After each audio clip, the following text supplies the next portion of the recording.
తెలంగాణలో మొదటి దశ గ్రామ పంచాయతీ ఎన్నికల పోలింగ్ ప్రశాంతంగా ముగిసింది. పోలింగ్ ముగిసే సమయానికి కొన్ని గ్రామాల్లో 98% పోలింగ్ నమోదైంది.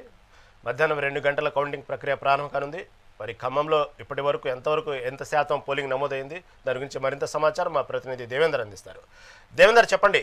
దాదాపుగా 1 గంటకి ముగిసిపోయింది ఎన్నికలు. అయినప్పటికీ కూడా క్యూలలో నిల్చున్న వారికి మాత్రం ఓటు హక్కు వినియోగించుకునే అవకాశం వచ్చారు. ఇప్పటి వరకు ఖమ్మంలో ఎంతవరకు ఓటింగ్ నమోదైంది, ప్రస్తుతం అక్కడ తాజా అప్డేట్ ఏంటి?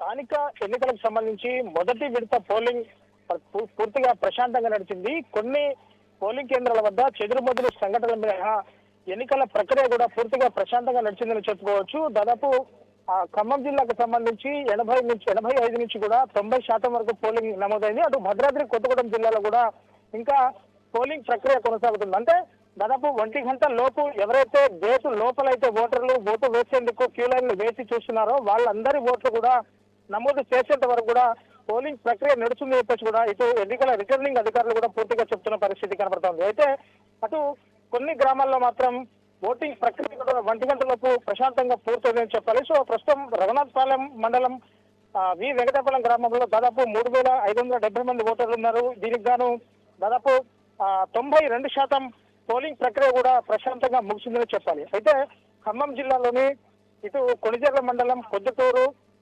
కొన్ని పోలింగ్ కేంద్రాల వద్ద కొన్ని ఘర్షణ వాతావరణం జరిగాయి. సిపి సునీల్ దత్ కూడా నేరుగా ఆ పోలింగ్ కేంద్రాలకు వెళ్లి ఆ పోలింగ్ కేంద్రంలో ఘర్షణ వాతావరణాన్ని కూడా కొంత సర్దుమణిగేలా చేశారు. సో కొన్ని చెదురుమదురు ఘటనల మినహా ఇక్కడ పోలింగ్ కూడా పూర్తిగా ప్రశాంతంగా జరిగిందని చెప్పాలి. సో ప్రస్తుతం 1 గంట వరకు కూడా పోలింగ్ ప్రక్రియ నడిచింది. 1 గంట తర్వాత అంటే లంచ్ అవర్ అయిపోయిన తర్వాత 2 గంటల నుంచి కూడా ఓట్ల లెక్కింపు కార్యక్రమం ఉంటుంది.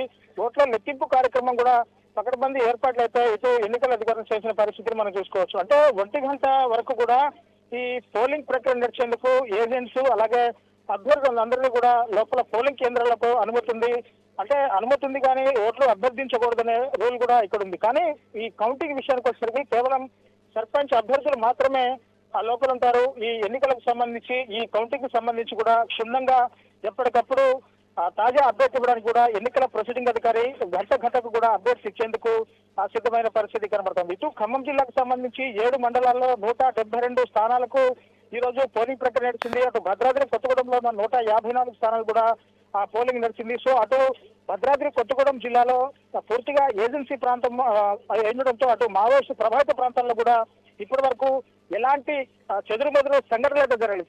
భద్రాచలంలో 4వ వార్డులో మాత్రం ఒక మహిళ పేరు మీద దొంగ ఓటు వేశారని చెప్పేసి కూడా ఆ మహిళ ఎన్నికల అధికారులను కూడా నేరుగా ప్రశ్నించిన పరిస్థితి కనబడుతోంది. సో నేను చదువుకున్నాను, నేను కేవలం ఇంగ్లీష్ లో అంటే నాకు